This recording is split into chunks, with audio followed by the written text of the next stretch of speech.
भाजपा ने फिर हवा में उछाले आरोपों का आधार पूछने पर हो गए निरुत्तर। नमस्कार, मैं नेहा जैन न्यूज O2 में आपका स्वागत करती हूं। भारतीय जनता पार्टी पंडित जवाहरलाल नेहरू को आजादी के 70 साल बाद भी निशाने पर बनाए रखती है और तमाम तरह के आरोप लगाती रहती है।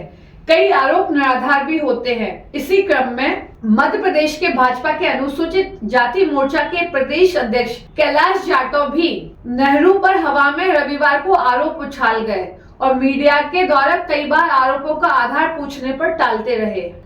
गोटे गांव से विधायक का चुनाव हार चुके और वर्तमान में अनुसूचित जाति मोर्चा के प्रदेश अध्यक्ष कैलाश जाटव ने रविवार को इंदौर में जाबरा कंपाउंड स्थित भाजपा कार्यालय में प्रेस वार्ता को संबोधित किया, जिसमें उन्होंने कांग्रेस द्वारा 27 जनवरी को महू में निकाली जाने वाली संविधान यात्रा को निशाने पर लिया और आरोप दोहराए कि कांग्रेस ने बाबा साहेब भीमराव अंबेडकर को कभी भी सम्मान नहीं दिया। समय समय पर उन्होंने जो बाबा साहब का अपमान किया, उसके बारे में मैं कुछ आपको बताना चाहूंगा। बाबा साहब जब संविधान सभा में थे तब नेहरू जी ने उनके द्वारा प्रस्तावित कश्मीर में 370 धारा नहीं लगना चाहिए, ऐसा विषय जब संविधान सभा के समक्ष प्रस्तुत किया तो नेहरू जी ने उसका घोर विरोध किया। यहाँ तक कि उन्होंने कश्मीर को नेहरू की ऐशगाह भी बता डाला, क्योंकि नेहरू जी नहीं चाहते थे कि उनकी जो कश्मीरवादी जो उनकी ऐशगाह है उसको भारत में विलीन किया जाए और भारत का संविधान वहां पर लागू हो। और कश्मीर के नेताओं और दिल्ली के नेताओं का DNA टेस्ट कराने का भी कह डाला। जब मीडिया ने उनसे इन आरोपों का आधार पूछा तो देखिए वे किस तरह टालते रहे।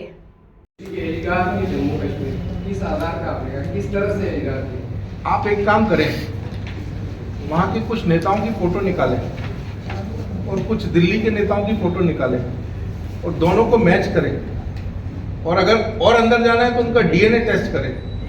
आपको खुद स्पष्ट हो जाएगा कि मैंने जो बोला है वो सही है। DNA किसका टेस्ट करेंगे?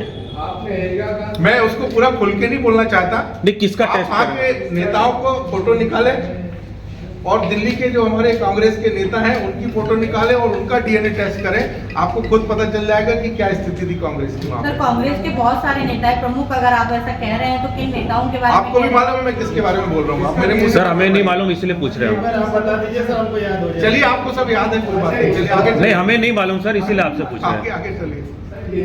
तो दूसरी तरफ जाटव महासभा के अध्यक्ष कैलाश जाटव भाजपा पार्षद जीतू यादव उर्फ जाटव के इशारे पर उसके समर्थकों द्वारा इंदौर में भाजपा के ही एक पार्षद के घर तोड़फोड़ और जवान हो रहे बेटे को निर्वस्त्र करने के मामले में भी अनभिज्ञ नजर आए।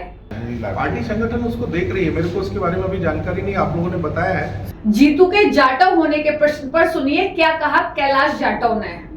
और अगर आप मेरे स्तर पर पूछेंगे तो मैं जाटव महासभा का अध्यक्ष होने के नाते समाज में जो अच्छे कार्य करते हैं मैं उनको सम्मानित भी करता हूं और समाज में जो गलत कार्य करते हैं उनको कानून के हिसाब से सजा भी दिलाने का काम करता हूं। इसीलिए आप बिल्कुल निश्चिंत रहिए कि वो सामाजिक व्यक्ति हैं या कोई व्यक्ति है, पार्टी के अनुशासन के बाहर कोई भी जाएगा उसको उसका परिणाम भुगतना पड़ेगा। तो वहीं शाम को कांग्रेस ने भी प्रेस कॉन्फ्रेंस आयोजित की, जिसमें जाटव के कश्मीर को नेहरू की ऐशगाह बताए जाने के आरोप पर कांग्रेस के पूर्व मंत्री सज्जन सिंह वर्मा ने पलटवार करते हुए सुनिए क्या कहा।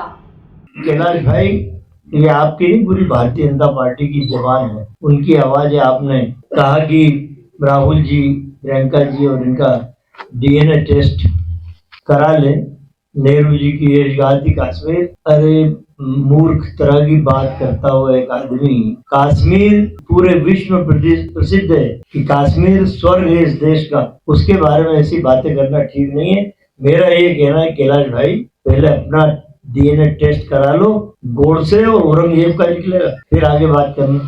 दरअसल इंदौर में भाजपा पार्षद जीतू यादव उर्फ जाटव के समर्थकों द्वारा भाजपा पार्षद कमलेश कालरा के घर में तोड़फोड़ और जवान हो रहे बेटे को नग्न करने का विवाद गहराया और गरमाया हुआ है। साथ ही महू में 27 जनवरी को कांग्रेस का बड़ा जमावड़ा लगने वाला है। राहुल गांधी, प्रियंका गांधी, मल्लिकार्जुन खड़गे भी पहुंचेंगे।